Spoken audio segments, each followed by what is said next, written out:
Оренбург өлкәсендә Татарстан дәүләт җыр һәм бию ансамбле 18 ел булмаган. Быел без Россия федераль программасы ярдәмендә гастрольләргә чыгалар. Март айында Оренбургка килгәннәр. Бу өлкәдә 10 концерт куялар. Илдәге милләтләр бердәмлеге турындагы һәм халык иҗаты әсәрләреннән торган программа тәкъдим итәләр. Заллар тулы була. Төрле милләт халкы җыелган иде. Безнең шулай программабызда рус, татар һәм башка милләтләрнең, башка халыкларның җырлары, биюләре бар.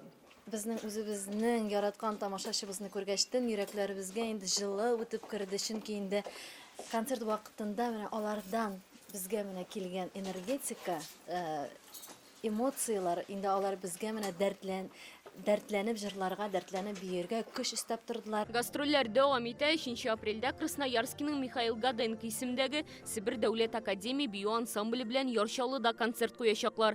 Татарстан дәүләт җыр һәм бию ансамбле апрельдә Казан тамашачысы өчен дә чыгыш әзерли. Майда Бакуга баралар. Ансамбль Кемероводагы федераль, Әстерхан өлкәсендә бөтен Россия авыл һәм Түбән Новгородта Идел буе сабан туенда катнашачак. Репертуарга да үзгәрешләр кертергә телиләр. Менә бу көндә эзләнү бара. Эзләнү бию хәрәкәтләре, музыка өстендә эшлибез һәм инде костюмнар, яңа костюмнар тегеләргә тиеш. Һәм инде яңа үзебезнең йолаларыбызны, гадәт-гөрефләребезне матур итеп сәхнә күрсәтсәк, шуннан соң программа үзеннән-үзе килеп чыга. Узган ел уткан грант акчасына халкыбызның мирасы дигән мультимедияле белем бирү проектын тормышка ашыралар. Татар халкының җыр культурасын саклау өчен эшләнә бу. Окунувшись на специальную страницу государственного ансамбля, на сайт. Ансамбльнең сайтында махсус интернет битен булдыру бу. Татар халкының җыры барлыкка килүе, үсеше һәм саклану турында мәгълүмат коллектив иҗаты аша биреләчәк. Аны 28 апрельдә концертта тәкъдим итәбез. Милли мәдәниятләр һәм гореф-гадәтләр елында Казан цирк артистлары белән уртак проектта каралган бу 7-нче дигән этно-цирк спектакле булачак.